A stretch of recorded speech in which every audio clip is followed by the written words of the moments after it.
In this video, I cover 5 secrets to hiring top-tier talent for your startup. And if you stick around to the end, I'll share a bonus secret that might just be the most important one in the video. I'm Rob Walling. I've started and grown 6 companies, invested in more than 100 startups, and written 3 books about entrepreneurship. Building your team with top-tier talent, great team members, however you describe them, it can be absolutely game-changing for you and your startup and how far and how fast you can grow it. But hiring top-tier talent is not easy because top-tier talent can work anywhere. And you have to show folks why working for you will be amazing, why it will be different, why it will make them happy. Great team members want to be challenged by their work, constantly learning. They want to enjoy the day-to-day because they don't have to put up with crappy work experiences. And they've likely worked at companies they didn't enjoy. And so in order to recruit folks like that, you can't look like every other company. You can't be a commodity, just another paycheck. You have to do some things differently. And that's a great segue into my first point, which is to be different. When I was hiring for my last SaaS company, I used to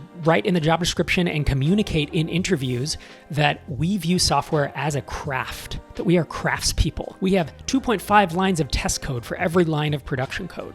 We build very carefully. Our code base is immaculate, but communicated to engineers that this is probably a pretty unique and interesting place to work. And obviously when I communicated it to a customer success person or a salesperson or a support person, it was a different conversation. But you get the idea.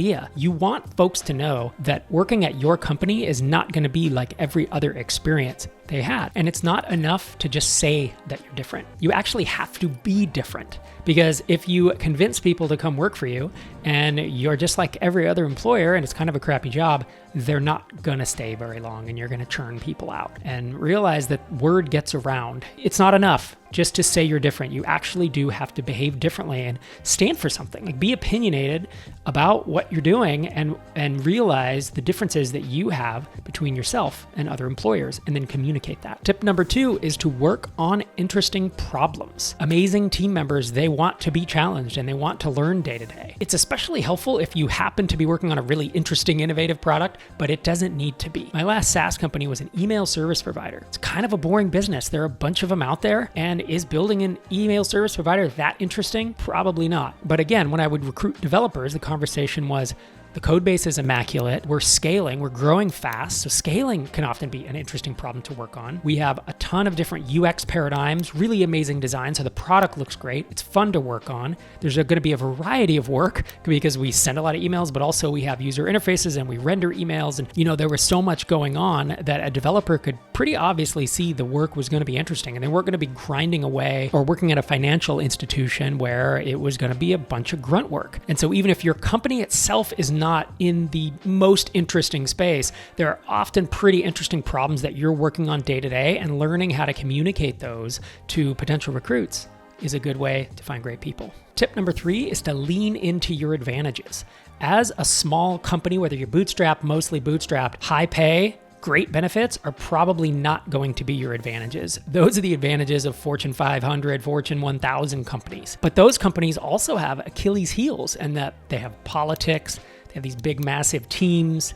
They have a lot of meetings. We used to call it combat pay, where you weren't going to enjoy your job, but you probably get paid a lot and have really good retirement. And usually great team members, they don't want to deal with the headache of that. And so your big advantage is not pay or benefits. It's finding out what motivates top performers and giving that to them. Here are some examples that I've used at companies that I've grown. So I would tell people, we are a fully remote, small team. There's no politics. You're going to work with and learn directly from the founders. We're a fast-growing company, so it's interesting, it's exciting, and we're working on interesting problems. I could give that exact pitch, which was 100% true, to any role that I was hiring for. And then for specific roles, I could add even more differences, even more advantages that we have over what could potentially be a higher paying job. Things like, if you're a developer, you're going to have a huge impact on the product and the company. You're going to work on an amazing code base, ship features on a daily or a weekly basis.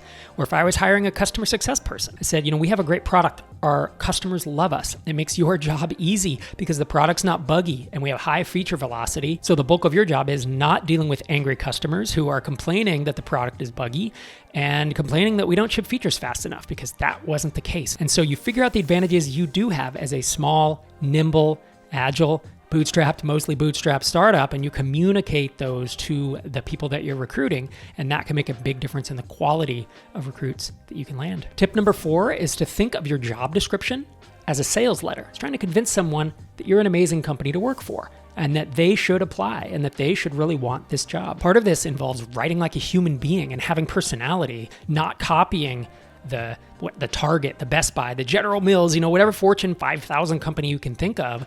Their job descriptions are pretty dry.